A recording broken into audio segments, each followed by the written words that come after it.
Bonjour, je suis Anne-Fanette Castagnier. Je vais vous raconter la suite de Je n'ai pas dit mon dernier mot, chapitre 10, ma mamie Jeanne.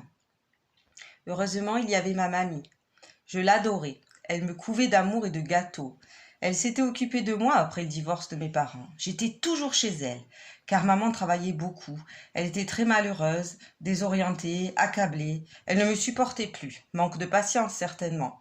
Alors, avec ma mamie, des liens profonds s'étaient tissés. Mamie calmait mes angoisses, séchait mes larmes. D'un simple regard, on se comprenait. Je lui disais tous mes secrets et elle les répétait jamais à personne. Je l'aimais tellement que je jurais souvent que plus tard je lui ressemblerai, lorsque j'aurai moi-même des enfants. Je crois que c'est elle qui m'a appris à donner, à aimer vraiment. C'est ainsi en ce temps-là la seule personne sur laquelle je pouvais compter. La première en qui j'ai eu confiance, celle qui me comprenait totalement. C'était une femme très généreuse, admirable. Le remariage de maman avait rééquilibré ma vie. Hugues me redonna un nouveau souffle. Comme je le dis encore, il ne m'a pas conçue.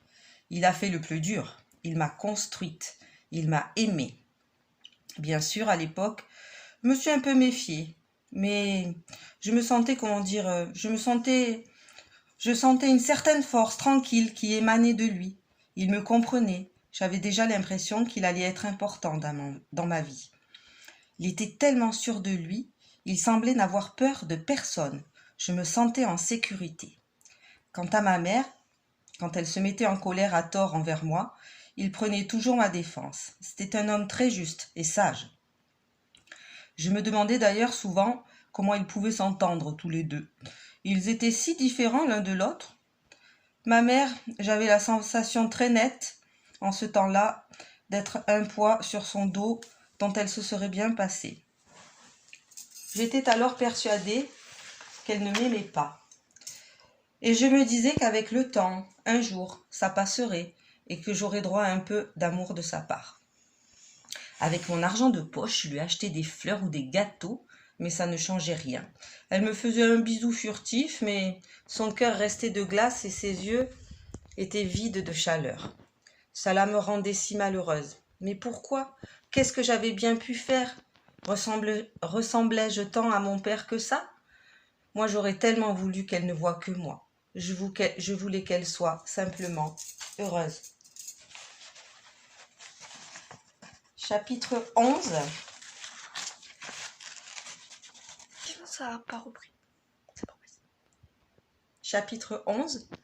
Mathieu, mon père biologique. Mathieu, mon père biologique.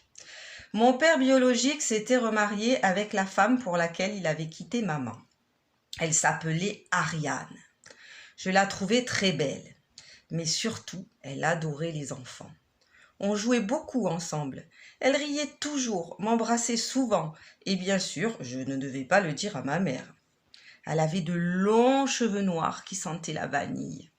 Tous les dimanches, avec mon père, on allait lui acheter des fleurs, des glaïeuls de toutes les couleurs, et une montagne de chantilly.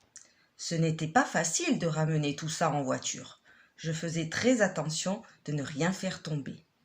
Mon père l'aimait, et moi, ça me suffisait. C'est encore une femme très chaleureuse qui donne beaucoup d'amour et qui a une place pour tout le monde dans son cœur, pourtant si fragile. À l'époque, j'aurais bien aimé vivre avec mon père, parce que je sentais leur couple heureux. Mais cela ne s'est jamais fait. Je suis restée donc avec Hugues et ma mère jusqu'à mes 17 ans, et je ne regrette pas non plus, car cet homme m'a vraiment tout donné et beaucoup appris. Pourtant, à 20 ans, juste avant de rencontrer mon mari, ça faisait 3 ans que j'avais décidé de quitter ma mère, le cocon, et je me sentais enfin libre, pleine d'oxygène. Nos rapports étaient laborieux, comme si nous ne parlions pas le même langage.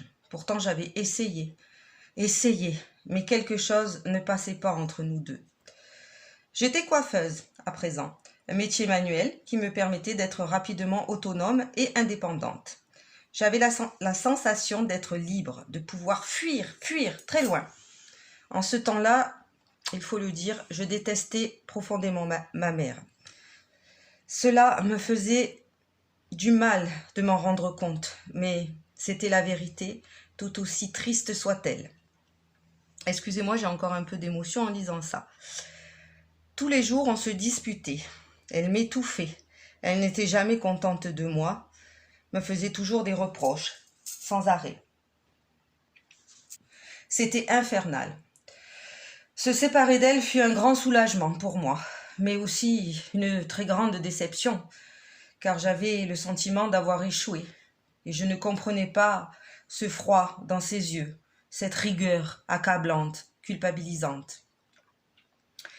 Et aujourd'hui, elle est là, livide, à regarder son mari s'engouffrer dans la terre. Je lui serre la main de tout mon cœur. Je la sens si fragile. Tant de choses se sont passées. Il n'y a plus de place pour les rancœurs, juste pour les pleurs. On se soutient les uns avec les autres et on pense toute la même chose. Pourquoi lui ? Comment va-t-on faire sans lui ? Comment va-t-on vivre sans lui ? Sans l'arbitre qu'il était dans cette famille.